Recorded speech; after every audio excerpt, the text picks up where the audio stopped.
Welcome to A to Z physical education. అందరికీ DSC aspirants అభ్యర్థులందరికీ Sankranti శుభాకాంక్షలు, అలాగే భోగి కనుమ శుభాకాంక్షలు. మీరందరూ చాలా బాగా ప్రిపేర్ అవుతున్నారు అనుకుంటున్నాను. ఏదో ఒక రూపంలో ఈరోజు జాబ్ క్యాలెండర్ విడుదల చేస్తారని అధికార వర్గాలు చెప్పినప్పటికీ టెక్నిక్ ప్రాబ్లం అవ్వచ్చు. అయినప్పటికీ మ్యాక్సిమం జూన్ నాటికి మీకు అందించే అవకాశాలు ఉన్నాయి కాబట్టి మీ ప్రిపరేషన్ కొనసాగిస్తారని A to Z physical education తరఫున మనస్ఫూర్తిగా కోరుకుంటున్నాం. ఈరోజు ఫిజియోథెరపీ అందరికీ భయమైనటువంటి సబ్జెక్ట్ అండి. అది ఎలా వస్తుంది, బిట్ ఎలా వస్తుంది అనేటటువంటి డైలమాలో ఉంటారు మీరందరూ కూడా. ఒక్కసారి దాన్ని ఈజీగా మేమైతే షార్ట్ రూపంలో తయారు చేసి మీ ముందు ఉంచుతాం. దేన్ని కూడా ఈ సిలబస్ అంతా కూడాను అంటే దేని తర్వాత ఏం చదవాలి అనేటటువంటి విషయాన్ని చెప్తూ, ఎలా చదివితే ఎటువంటి కోడ్లతో చదివితే మీకు బిట్ని ఈజీగా క్రాక్ చేస్తారనేటటువంటి విషయం చెప్తున్నాం. మా పిల్లలందరూ కూడా చాలా సాటిస్ఫై అవుతున్నారు. పూర్తి కంటెంట్ ఉన్నటువంటి సంస్థ, ఏకైక సంస్థ A to Z physical education. అది ఫిజియోథెరపీ. ఇదంతా సిలబస్ అండి, నేను క్లాస్ కాదండి. ఇది క్లాస్ కాదు, ఇది సిలబస్. ఈ సిలబస్ ఇచ్చారండి, ఇది తెలుసుకోమని చెప్పారు. ఈ సిలబస్ ని వివరించి క్లాస్ అనుకోకండి ఎప్పుడు కూడా. ఇది సిలబస్, మరీ చెప్తున్నాను. చూడండి, ఫిజియోథెరపీ. ఫిజియో అంటే భౌతికమైన, అంటే థెరపీ అంటే చికిత్స. భౌతికమైనటువంటి రూపంలో చికిత్స చేయడం అంటే మన శరీరంలో ఉన్నటువంటి రోగాలను నివారించడం. ఏ విధంగా?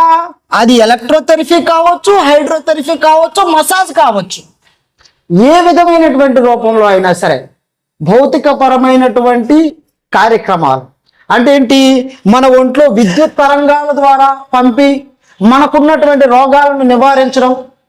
అలాగే అల్ట్రావైలెట్ రేస్ కిరణాలు, అతినీల లోహిత కిరణాలు మన శరీరంలోకి ఒక ఫ్రీక్వెన్సీ రూపంలో పంపించి మనకు అయినటువంటి గాయం మీద ఆ కిరణాలు ఉపయోగించి నివారించడం ఇంజ్యూరీస్ని. అలాగే అల్ట్రాసౌండ్. అసలు అల్ట్రా అంటే ఏంటో తెలుసండి మీకు? అల్ట్రా అంటే హై ఫ్రీక్వెన్సీ అని అర్థం. హై ఫ్రీక్వెన్సీ ఉన్నటువంటి తరంగ దైర్ఘ్యాలు, అలాగే సౌండ్ వేవ్స్ ద్వారా మన శరీరంలో ఉన్నటువంటి రోగాన్ని నివారించడాన్ని అల్ట్రాసౌండ్ ద్వారా నివారించవచ్చు. అలాగే షార్ట్ వేవ్ డయాథర్మీ, పేర్లోనే ఉంది. Short wave very high frequency. ఎప్పుడైనా చూడండి, ఒక చాలా స్పీడ్గా వెళ్ళి ఒక గోడకు గుద్దినప్పటికీ అక్కడ ఒక ఉష్ణం అనేది ఏర్పడుతుంది. ఆ విధంగా వెరీ హై ఫ్రీక్వెన్సీ ద్వారా, డయా అంటే ద్వారా, ధర్మి ఉష్ణాన్ని ఉత్పత్తి చేసి మన శరీరంలో ఉన్నటువంటి రోగాలు నివారించడాన్ని షార్ట్ వేవ్ డయాథర్మీ అని అంటారు. దీని లోపలికి వెళ్దాం. దీని లోపలికి వెళ్ళిన తర్వాత అసలు అల్ట్రాసౌండ్ అనేది ఆడిబుల్ సౌండ్ ఉండొచ్చు. మన తాలూకా ఎంతవరకు హై ఫ్రీక్వెన్సీలో ఉన్నా సరే మనకి వినబడదు, అలాగనే లో ఫ్రీక్వెన్సీలో ఉన్నా వినబడదు. మనకంటూ ఒక ఆడిబుల్ రేంజ్ ఉంది. లోపలికి వెళ్ళి తెలుసుకుందాం. అలాగే షార్ట్ వేవ్ రేస్, ఎటువంటి తరంగాలు, అతినీల లోహిత తరంగాలు అనేవి ఎక్కువగా మనకి ఉపయోగాల కన్నా నష్టాలు ఎక్కువగా ఉంటాయి. అవి ఎటువంటివి అనేది లోపలికి వెళ్ళి తెలుసుకుందాం. ఎలక్ట్రోథెరపీ అంటే విద్యుత్ తరంగాలు మన శరీరంలో ప్రవేశించి, అంటే ఎలక్ట్రిక్ ఛార్జ్ ఉంటుంది కదండి, ఆ ఛార్జ్ను ఉపయోగించి, ఎలక్ట్రిక్ ఛార్జ్ అంతా విద్యుత్ను ఉపయోగించి మన తాలూకా శరీరంలోని ఎక్కువగా మెదడుకైనటువంటి రోగాలను, ఇవి మూర్ఛ అంటారు కదా, వాటిని నివారించడానికి ఇది ఎక్కువగా ఉపయోగిస్తారండి. తర్వాత ఇన్ఫ్రారేస్. ఇన్ఫ్రారేస్ అంటే ఆల్ట్రా అంటే హై ఫ్రీక్వెన్సీ, ఇన్ఫ్రా అంటే లో ఫ్రీక్వెన్సీ. అర్థమవుతుందండి? షార్ట్ వేవ్ అని అంటే వెరీ హై ఫ్రీక్వెన్సీ అని అర్థం. ఇన్ఫ్రారేస్ తక్కువ తరంగ దైర్ఘ్యం కలిగినటువంటి తరంగాలను ఉపయోగించి మన శరీరంలో రోగాలు నివారించడాన్ని ఇన్ఫ్రారేస్ అని అంటారు. ఇది జస్ట్ ఎలక్ట్రోథెరపీలో ఉండేటటువంటిది దీని గురించి కాన్సన్ట్రేషన్ చేయమంటున్నాడు. ఏంటి ఇవి ఒక ఫ్రీక్వెంటీలో ఉంటాయండి. ఎంత ఉపయోగించాలి, ఎటువంటి తరంగాలు ఉపయోగించాలి, మనం తరంగాలు ఉపయోగించేటప్పుడు వాటి మధ్య మనం ఏమి వాడాలి మాధ్యమికంగా. ఎప్పుడు కూడా రేస్ అనేవి డైరెక్ట్గా మన శరీరంలోకి ప్రవేశించదండి. ఏ డాక్టర్ అవ్వచ్చు, ఏ ఫిజియోథెరపీ అవ్వచ్చు, వాటికంటూ ఒక మాధ్యమం అనేది వాడుతూ ఉంటారు. అర్థమవుతుందంటే అది లోపలికి వెళ్ళి కూలంకుషంగా మా తాలూకా ప్రింటర్ మెటీరియల్లో చక్కగా నీట్గా వివరించబడి ఉంటుందండి. ఎప్పటి వరకు హైడ్రోథెరపీ చూద్దాం, చెప్తాను. హైడ్రోథెరపీ, హైడ్రో అంటే ఏంటండి? వాటర్. థెరపీ అంటే చికిత్స. ఇది అందరికీ తెలుసు. ఇక్కడ హైడ్రోథెరపీ, మసాజ్ కలిపి ఇచ్చాడు సిలబస్లో. ఆ హైడ్రోథెరపీ తాలూకా దీనికి మీనింగ్ అడగలేదండి, ఓన్లీ ఫిజియోథెరపీ తాలూకా డెఫినేషన్స్ అడిగాడు. దీని తాలూకా మీనింగ్ అడగలేదు. ఇక్కడికి వచ్చేటప్పటికి హైడ్రోథెరపీకి వచ్చేటప్పటికి మీనింగ్ అడిగాడండి.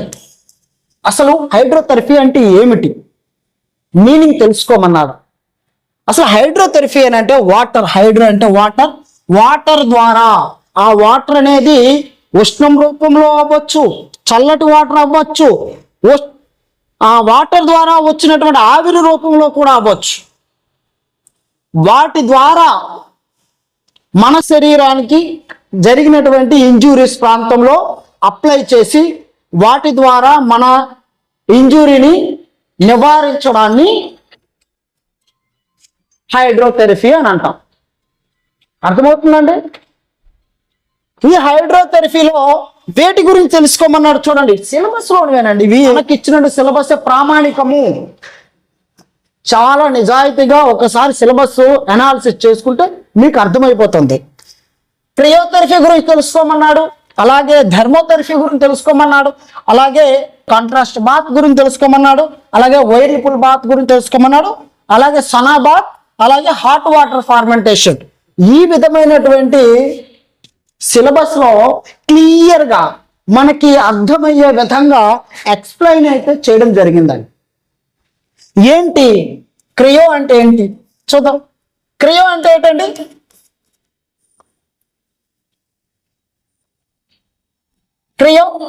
క్రియో అంటే కోల్డ్ అని అర్థం, నాట్ ఐస్. ఐస్ ఎందుకు అవ్వదు అంటే ఏంటంటే ఐస్ వివిధ రూపాలలో ఉండొచ్చండి, ఘన రూపంలో వివిధ రూపాలలో ఉండొచ్చు. కానీ కోల్డ్ అటు ఐస్ కావద్దు, కోల్డ్ వాటర్ కావద్దు. సో దీన్ని ఆల్సో నోన్ ఇదేనంటారు కోల్డ్ వాటర్ థెరపీ అని కూడా అంటారు. ఇక్కడ వచ్చేటప్పటికి కోల్డ్ వాటర్ థెరపీ లేదా క్రయోథెరపీ అని అంటారు. ఓకే, వెల్ అండ్ గుడ్, ఇది అందరికీ తెలుసు. కానీ ఈ కోల్డ్ వాటర్ థెరపీలో ప్రధానంగా రెండు చర్యలు జరుగుతాయండి. మనం క్రియోథెరపీ చేసేటప్పుడు ప్రధానంగా రెండు థెరపీలు, రెండు విశిష్టతలు జరుగుతాయి. ఏంటి అవేనంటే వాసో కన్స్ట్రక్షన్. వాసో కన్స్ట్రక్షన్ అంటే ఏంటి అసలు? వాసో అంటే ఏంటి? వెసల్స్ అండి. వాసో అంటే ఏంటి? ఆ వెసల్స్ మన శరీరంలో ఉండేటటువంటి ధమనులు, సిరలు ఉన్నాయి కదా, బ్లడ్ వెసల్స్. దానిలో ఉండేటటువంటి రక్తకేశ నాళికలు మన స్ట్రెయిన్లోని జరిగినట్టు ఒక ఇంజురీ జరిగితే కదా మనం క్రియోథెరపీ చేస్తాం. ఏదైనా ఒక ఇంజురీ జరిగితే కదా క్రియోథెరపీ చేస్తాం. జరిగినప్పుడు మన బ్లడ్ వెసల్స్ అనేవి రక్తనాళాల ద్వారా, రక్తకేశ నాళికల ద్వారా రక్తం బయటకు వచ్చినట్లయితే అవి ఏం జరుగుతుంది? మనం ఎప్పుడైతే అప్లై చేస్తామో అక్కడ ఐస్ ఎప్పుడైతే అప్లై చేస్తామో అప్పుడు ఆ రక్తకేశ నాళికలు సంకోచ స్థాయిలోకి వెళ్తాయి. సంకోచ స్థాయిలోకి వెళ్ళినప్పుడు అక్కడ గుడ్ వెసల్స్, బ్యాడ్ వెసల్స్, రక్తకేశ నాళికలు అన్నీ కూడా అక్యుములేట్ అవుతాయండి. అంటే గుమిగూడుతాయి. గుమిగూడి అవన్నీ కూడా కంప్రెస్ అయిపోతాయండి. రక్తకేశ నాళికలు అన్నీ కూడా కంప్రెస్ అయిపోతాయి. అప్పుడు ఇమీడియట్లుగా మనం బ్లడ్ అనేది బయటికి రాకుండా అక్కడ స్ట్రక్ అవుతుంది. దీని తాలూకా ప్రధాన ఉద్దేశం. అర్థమవుతుందండి? కన్స్ట్రక్ట్ అంటే ఏంటంటే మనం బిల్డింగ్ కన్స్ట్రక్ట్ చేసేటప్పుడు ఏం చేస్తాం? అన్ని మెటీరియల్ గ్యాదర్ చేస్తాం కదా, కన్స్ట్రక్ట్ చేస్తున్నాం రా అని అంటున్నాం. అన్ని మెటీరియల్ గ్యాదర్ చేస్తాం. అక్కడ ఏమిటి గ్యాదర్? మలినాలు గ్యాదర్ అవుతాయి, అలాగే మంచి నాళాలు తెగిపోతాయి, చెడు నాళాలు తెగిపోతాయి, అన్ని తెగిపోతాయి, అన్ని కన్స్ట్రక్ట్ అక్కడ చేరిపోతాయండి. చేరిపోయి కంప్రెస్ అయిపోయినప్పుడు అది ఒక్కసారిగా ఉన్నటువంటి రక్త కేశనాలకు ఒక్కసారిగా కంప్రెస్ అయిపోతాయి. ఎప్పుడైతే కంప్రెస్ అయిపోయిందో ఆటోమేటిక్గా బ్లడ్ ఫ్లో అనేది తగ్గిపోయి బ్లడ్ బయటికి రాకుండా ఉంటుంది. అది అక్కడ వాసో కన్స్ట్రక్షన్ అంటే. అర్థమవుతుందండి? తర్వాత ఇంకొక ప్రధానమైనటువంటి విషయం జరుగుతుందండి ఇందులో. క్రయోథెరపీ అనేది అనెస్థీసియా చేస్తుందండి. అంటే అనెస్థీసియా అంటే అక్కడ మనకు స్పర్శ లేకుండా చేస్తుంది, మొద్దుబారిపోయే విధంగా చేస్తుంది. మన స్కిన్ని మొద్దుబారిపోయే విధంగా చేస్తుంది, అంటే నొప్పి లేకుండా చేస్తుంది. దాని ద్వారా ఆ ఐస్ పెట్టడం ద్వారా మనకు నొప్పి తెలియదు, అప్పటికప్పుడు మనం తగ్గిందనే భావన కలుగుతుంది. ఈ రెండు రకాలైనటువంటి చర్యలు క్రయోథెరపీలో జరుగుతుందండి, గమనించాలి. అయితే ఈ క్రయోథెరపీ అనేది ఎన్ని నిమిషాలు పట్టాలి? ఎన్ని నిమిషాల తర్వాత ఒక టైం ఉంటుందండి. క్రయోథెరపీ 20 మినిట్స్ అండి. 20 మినిట్స్ కన్నా ఎక్కువ పెట్టామనుకోండి ఉండవలసిన ఇంజురీ కన్నా డబుల్ ఇంజురీ వస్తుందండి. ఎందుకంటే సూపర్ ఫేషియల్ అనేది స్కిన్ అనేది అక్కడ లేచిపోతుంది, అంటే మెత్తక అయిపోతుందండి. మీరు గమనిస్తున్నారా? ఐస్ మీరు ఎప్పుడైనా సరే ప్రాక్టికల్గా ఎక్కువసేపు ఉంచండి, 20 నిమిషాలు ఉంచండి, అక్కడ స్కిన్ డ్యామేజ్ అవుతుంది. మనము క్రయోథెరపీ ఎందుకు చేస్తున్నాం? ఒక ఇంజురీని తగ్గించడానికి చేస్తున్నాం, కానీ సమస్య పెంచుకోవడానికి చేయడం లేదు. గమనిస్తున్నారండి? తర్వాత ఎంతసేపు చేస్తే మనకు మంచిది అనేది మా మెటీరియల్ క్షుణ్ణంగా రాస్తున్నాం. ఇంకొకటి, మా మెటీరియల్లో ఇది హెడ్డింగ్ ఏనండి. చాలా మంది ఇవ్వలేదు, ఇప్పుడు యాడ్ చేసుకుంటున్నారు. అది ఎవరు మెటీరియల్ చూసి యాడ్ చేసుకుంటున్నారో అది మీకే తెలియాలి. గమనిస్తున్నారండి? తర్వాత థర్మోథెరపీ, క్రయోథెరపీ చూసారు కదండి. ఇందులో మీకు యూజెస్ ఏంటి, క్రయోథెరపీ వల్ల యూజెస్ ఏంటి, ఎటువంటి అప్లికేషన్స్ ద్వారా క్రయోథెరపీ చేస్తాం? టవల్స్ రూపంలో చేస్తారు, ఐస్ ప్యాక్స్ ద్వారా, బ్యాగ్స్ ద్వారా చేస్తారు. తర్వాత మొత్తం ఆ క్రయోథెరపీ ఐస్లోనే ముంచి, క్రిస్టియానో రొనాల్డో అయితే ప్రతి మ్యాచ్ కూడా క్రయోథెరపీలో స్నానం చేసి మ్యాచ్ ఆడుతుంటాడు. అంటే మన తాలూకా బ్లడ్ వెసల్స్ అనేవి సంకోచ రూపంలోనికి వెళ్ళడం మనం చూస్తుంటాం ఇందులో. అప్పుడు వాసో కన్స్ట్రక్షన్ జరుగుతుంది. దానికి యాంటీగా థర్మోథెరపీ చేయాలని. ఆ థర్మోథెరపీ అనేది ఎన్ని నిమిషాలు క్రయోథెరపీ చేసిన తర్వాత ఎన్ని అవర్స్ తర్వాత చేయాలి అనేటటువంటి ఆలోచన కూడా అక్కడ ఉంటుంది, రావాలి మనకి. అటువంటివన్నీ కూడా మా మెటీరియల్లో క్లియర్గా ఎక్కడ కూడా కన్ఫ్యూజ్ లేకుండా ఇచ్చి ఉన్నాం. ధర్మం అంటే ఉష్ణం, థెరపీ అంటే చికిత్స.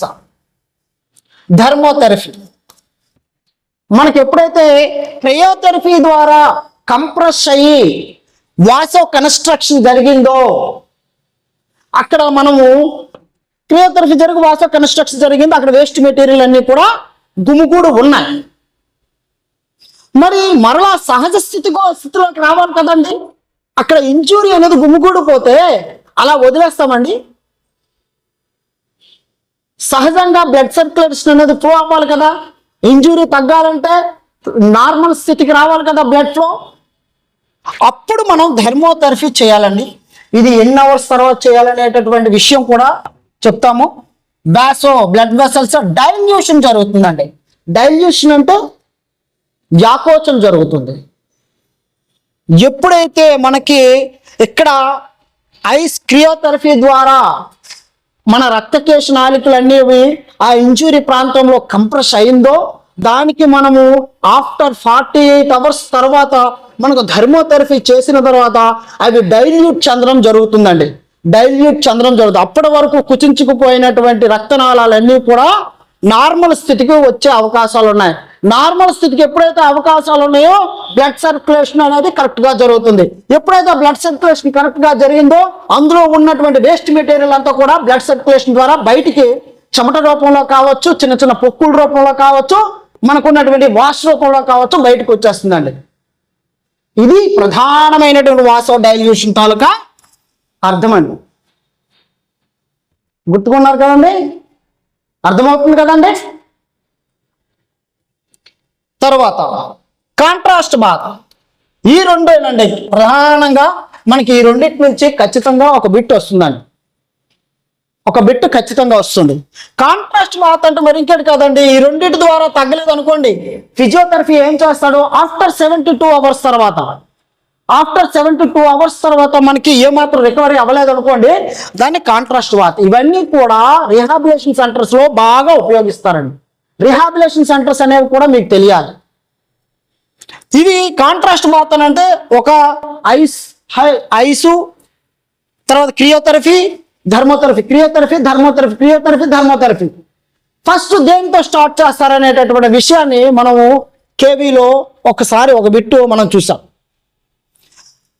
కాంట్రాస్ట్ బాత్ మొదటిసారిగా దేంతో ప్రారంభిస్తాము, హాట్ వాటర్, కోల్డ్ వాటర్.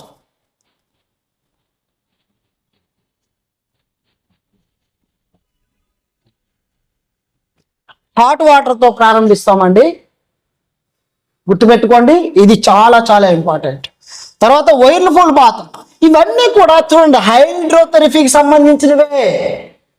ఎందుకు వైర్ఫుల్ బాత్? ఎలాగా వైర్ఫుల్ బాత్ అంటే సుడిగుండం, వాటర్ని ఒక సర్కిల్ రూపంలో తిరిగేటట్లుగా మనం కృత్రిమంగా ఏర్పాటు చేసి పెద్ద పెద్ద టబ్బులో ఏర్పాటు చేసి అది అలాగా సర్కిల్ అవుతుంటే దాంట్లో మనము బాత్ చేస్తే, బాత్ అంటే స్నానం చేస్తే ఇది బ్లడ్ సర్క్యులేషన్ ఎవరికైతే సరిగా జరగదో, చాలా చాలా ఇంపార్టెంట్, అది ఇంపార్టెంట్. బ్లడ్ సర్క్యులేషన్ ఎవరికైతే సరిగా ఒంట్లో జరగదో అది ఫిజియోథెరపీ అనేవాడు వైర్ఫుల్ బాత్ అనేది ప్రయారిటీ ఇస్తాడండి. సనాబాత్, సనాబాత్ అంటే ఖరీదైనటువంటి స్టోన్స్ ద్వారా, మనము ఖరీదైనటువంటి స్టోన్స్ ద్వారా వేడి చేయడం ద్వారా వచ్చినటువంటి ఆవిరి రూపంలో మన బాడీని బాత్ చేస్తారండి. ఆ లోపలికి వెళ్ళిన తర్వాత దీని నుంచి చాలా తక్కువ సమయం ఇందులో ఉంటామండి, 10 minutes కన్నా ఎక్కువ ఉండలేము ఇందులో. ఎందుకంటే రాయి ద్వారా వచ్చినటువంటి వేడి చాలా హెవీగా ఉంటుంది, హెవీ టెంపరేచర్. అది ఎంత టెంపరేచర్ ఉంటుంది, ఎన్ని నిమిషాలు ఉంచవచ్చు, దీని ద్వారా ఏం జరుగుతుంది, మన ఒంట్లో ఏం జరుగుతుంది, దేని గురించి ఈ బాతులు చేస్తారు, క్లియర్గా మా సబ్జెక్ట్లో పొందుపరిచాము. తర్వాత హాట్ వాటర్ ఫార్మెంటేషన్ అండి, అది పురాతనమైనటువంటి కాలం ఇది. మనము పురాతన కాలంలో మన తాతలు ముత్తాతల నుంచి వచ్చినటువంటి హాట్ వాటర్ ఫార్మెంటేషన్ అంటే వేడి నీటితో మనం బాత్ చేయడం. తర్వాత స్టీమ్ బాత్, స్టీమ్ బాత్ ఇది కూడా వాటర్ని ఆవిరి చేసిన తర్వాత ఇది ఎందుకు ఉపయోగిస్తారు, ఈ స్టీమ్ బాత్ అనేటటువంటి విషయము మా పిల్లలకి ఎంత చక్కగా వివరించాము. అలాగే చక్కనైనటువంటి స్టీమ్ బాత్ గురించి ఎందుకు ఉపయోగిస్తారు, ప్రతి ఒక్కరి ఇంట్లో కూడా ఇప్పుడు పెద్ద పెద్ద వాళ్ళ ఇంట్లో కూడా స్టీమ్ బాత్ అనేది ఉంది, ఎందుకు ఉపయోగిస్తారు. చక్కగా ఒక టవల్ కట్టుకొని, మీరు ఏగా మూవీ చూసారండి, ఆ విలన్ చేసేటటువంటి బాత్ చూసారండి, ఏమైనా ముక్కు మీదకి వచ్చి ఏగ వాళ్తుంది, అది చూడండి ఒకసారి, దాన్నే స్టీమ్ బాత్ అని అంటాము. దాని ద్వారా మన ఒంట్లో ఏ చర్యలు జరుగుతాయి అనేది విషయం కూడా మేము అందులో పొందుపరిచామండి. ఏ విషయాలు జరుగుతాయి, ఎప్పుడైతే స్టీమ్ బాత్ అనేది మన బాడీ టెంపరేచర్ కన్నా ఎక్కువ అవుతుందో ఆటోమేటిక్గా మన నేచర్ అయినటువంటిది, మన బాడీ తాలూకు నేచర్ ఏంటంటే ఆటోమేటిక్గా ఆ ఉష్ణోగ్రతతో మనము కంపారిజన్ చేసుకుని మన తాలూకు ఉష్ణోగ్రతను రెగ్యులేట్ చేస్తుంది. అలాగని 37 degreesలో ఉన్నటువంటి మన ఉష్ణోగ్రతను 39, 40కి పెంచదండి. అలా పెంచకుండా రెగ్యులేట్ చేయడానికి ఏం చేస్తుంది, ఇప్పుడు స్టీమ్ బాత్లో 38, 39 degreesకి వెళ్ళింది అనుకోండి, దాన్ని కంట్రోల్ చేసుకోవడానికి మన సహజమైనటువంటి మన బాడీతో లక్షణం ఏంటో తెలుసా అండి, చెమటని బయటికి తీయడం. చెమట ద్వారా మన తలకు ఉష్ణోగ్రతను రెగ్యులేట్ చేస్తుందండి. ఎప్పుడైతే ఆ చెమట అనేది బయటకు వస్తుందో దాని నుంచి 30% తాలూకా విష పదార్థాలు, టాక్సిన్స్ అనేవి మన ఒంట్లో ఉండేటటువంటి ఫ్యాట్ కలవడం అవ్వండి, మనకు ఒంట్లో ఉండేటటువంటి వ్యర్థ పదార్థాలు అవ్వండి, దాని నుంచి బయటకు వచ్చేస్తుందండి. ఆటోమేటిక్గా వెయిట్ లాస్ అనేది అందులో జరుగుతుందండి. ఎక్కువగా వెయిట్ లాస్ గురించి ఈ స్టీమ్ బాత్ అనేది ఉపయోగిస్తారు. మీకు అర్థమైంది కదండి, 1-2 సార్లు. మీది సిలబస్ అండి, నేను పూర్తిగా చెప్పలేదు, దీని గురించి తెలుసుకోమంటున్నాడు, మీనింగ్ తెలుసుకోమంటున్నాడు, హైడ్రోథెరపీ అంటే ఏంటో తెలుసుకోమంటున్నాడు. అలాగే మెథడ్స్ అదే విధంగా ఉపయోగిస్తారు, ఇంపార్టెన్స్ అనేవి క్లియర్గా తెలుసుకోమంటున్నాడు. అలాగే మసాజ్, ఈ మసాజ్లో ఎన్ని రకాలు, మీనింగ్ తెలుసుకోమంటున్నాడు. మసాజ్ అంటే ఏమిటి, ఎందుకు చేస్తామో, అలాగే ఇండికేషన్స్, మసాజ్ చేసేటప్పుడు ఒక ఫిజియోథెరపిస్టు ఎటువంటి సూత్రాలపై ఆధారపడి చేయాలి అనే విషయం తెలుసుకోమని చెప్తున్నాడు. Very very most important. Bits వచ్చాయంటే కన్ఫ్యూజ్ లేకుండా మనం పెట్టగలగాలి. అటువంటి నాలెడ్జ్ ఇవ్వాలి విద్యార్థులకు. మీరు గమనిస్తున్నారండి. తర్వాత కాంట్రా ఇండికేషన్స్, ఏ ఏ వ్యాధులు ఉంటాయి, అసలు అతనికి వచ్చినటువంటి పేషెంట్కి ఏ ఏ వ్యాధులు ఉంటే మనము అసలు కనీసం మసాజ్ అనేది చేయకూడదు అని తెలుసుకోమంటున్నాడు. తర్వాత టైప్స్, ఎన్ని రకాలైనటువంటి మసాజులు ఉన్నాయి, సైంటిఫిక్గా ఎన్ని రకాలు ఉన్నాయి, చాలా రకాలు చెప్తారండి. కానీ స్టాండర్డ్ బుక్స్లో సైంటిఫిక్గా ఎన్ని ఉన్నాయో అన్నీ చెప్పాము. మేము ఎక్స్ట్రా ఏ మాత్రం కూడా వెళ్ళట్లేదు. స్టాండర్డ్ బుక్స్లో ఏవే ఉన్నాయో అవే చెప్తున్నాము. గమనించండి టైప్స్. అలాగే ఎంత చూడండి, మన తాలూకా సెట్టరు అంటే సిలబస్ ఎలా సెట్ చేశారనే విషయము క్లియర్గా అర్థమవుతుంది.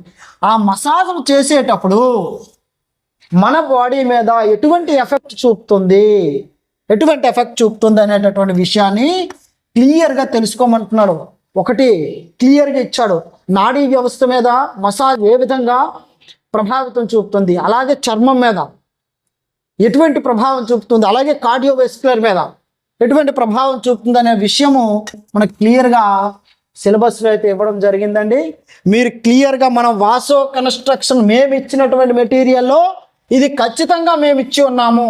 ఇప్పుడు ప్రజెంట్ చాలా ఇన్స్టిట్యూట్లో అంటున్నారు ఇది యాడ్ చేసుకోండి అని. అర్థమవుతుందండి.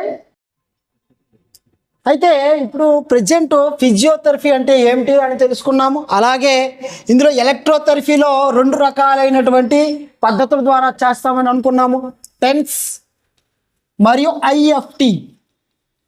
అసలు ఎందుకు చేస్తారో, ఏ విధమైనటువంటి వ్యాధులు వస్తే ఎలక్ట్రోథెరపీ అనేది వాళ్ళకి ప్రియారిటీ ఇస్తారు. అలాగే అల్ట్రా అంటే హై ఫ్రీక్వెన్సీ అని చెప్పుకున్నాం, ఇన్ఫ్రా అంటే లో ఫ్రీక్వెన్సీ అని చెప్పుకున్నాం, షార్ట్ వేవ్ అంటే వెరీ వెరీ హై ఫ్రీక్వెన్సీ అని చెప్పుకున్నాం. ఈ విధమైనటువంటి అసలు వైలెట్ రేస్ ఇవన్నీ ఎంత పౌనపుణ్యం గల రేస్ని మన ఒంట్లోకి పంపించాలి అనే విషయము క్లియర్గా మన సబ్జెక్ట్లో మన తాలూకా కంటెంట్లో ఉంది. అలాగే సౌండ్, మనకు ఆడిబుల్ రేంజ్ అనేటటువంటి ఒకటి ఉంటుంది, దాన్ని దాటిన తర్వాత కూడా మనం వెళ్ళలేము, దాంట్లో లోకి వెళ్ళినా సరే మనం వెళ్ళలేము, అటువంటివి కూడా ఉన్నాయి. చాలా జాగ్రత్తగా మీరు చదవగలిగితే దీని నుంచి ఒక్క బిట్ కూడా పోకుండా మీరు కన్ఫ్యూజ్ లేకుండా మీరు చేయగలరండి. సో నెక్స్ట్ సంక్రాంతికి మీరందరూ కూడా బాగా ప్రిపేర్ అయ్యి స్కూల్ అసిస్టెంట్ SAPEగా స్కూల్స్లో వర్క్ చేస్తారని అందరికీ కోరుకుంటున్నాము.